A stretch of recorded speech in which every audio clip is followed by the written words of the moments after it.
কক্সবাজারে মন্দিরসহ ধর্মীয় উপাসনালয়গুলোতে রাত জেগে পাহারা দিচ্ছেন কলেজ মাদ্রাসার শিক্ষার্থী ও রাজনৈতিক দলগুলোর কর্মীরা।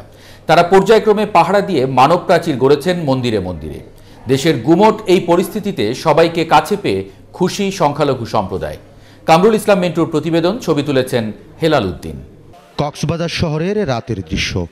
পৌরসভার অর্ধশতাধিক হিন্দু ও বৌদ্ধ মন্দিরে মাদ্রাসার ছাত্র শিক্ষক মিলে চারদিকে গড়েছে মানব প্রাচীর। সন্দেহজনক কাউকে চলাফেরা করতে দেখলেই প্রশ্নের মুখোমুখি করছেন তারা।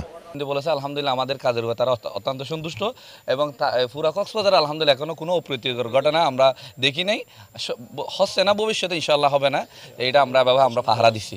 সবাই মিলেমিশে এখানে আজকে 100 জন, কালকে 150 জন, এভাবেই আমরা রোটেশন করেছি যাতে সবাই তাকে সজাগ থাকে এবং কোনো দুষ্কৃতিকারী যাতে এলাকাতে এসে কোনো কিছু করতে না পারে। এভাবেই আমরা এই পর্যন্ত মিলেমিশে ভালো হয়ে আছি এবং আমাদের পার্শ্ববর্তী যারা আছেন বিভিন্ন সম্প্রদায়ের, ওনারাও আমাদেরকে সহযোগিতা করে থাকে। আমরাও মোটামুটি সমাজে যারা রয়েছি তাদের সাথে একটা সম্প্রীতি ভাব রয়েছে। আশা করি আমরা সকলেই এই সম্প্রীতি ভাব বজায় থাকবে। মাদ্রাসার শিক্ষকদের পাশাপাশি মন্দির রক্ষায় যোগ হয়েছেন এলাকার লোকজনও। এখানে মন্দিরে পাহারায় ছিলাম, ওই সময় আসছি তাদের যে কোনো সময় আমরা সুখে দুঃখে আমরা তাদের পাশে থাকি, কারণ আমরা পার্শ্ববর্তী এলাকার মানুষ।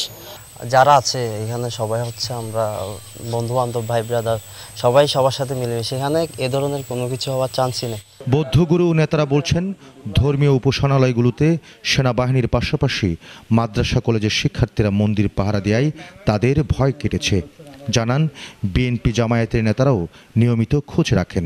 এই এলাকায় নেতারা আছে, আমরা অনুরোধ করছি নেতাদেরকে, আপনারা এই মন্দির এবং তাদের বাসস্থান এগুলো পাহারা দেবেন যদি কোনো ধরনের, এবং ইতিমধ্যেই পাহারা দিচ্ছে তারা। এবং আমরা কঠোরভাবে বলেছি, কোনো ধরনের যদি হয় যে নিজে দাঁড়ানোর জন্য বুক চিতিয়ে সাহস করে যাতে তাদের পাশে আগায় আসে। কক্সবাজার জেলায় 150 বৌদ্ধ মন্দির ছাড়া সনাতন ধর্মাবলম্বীদের আরও 150 মন্দির পাহারা দিচ্ছেন অন্য ধর্মের মানুষ। কামরুল ইসলাম মিন্টু, 71, কক্সবাজার।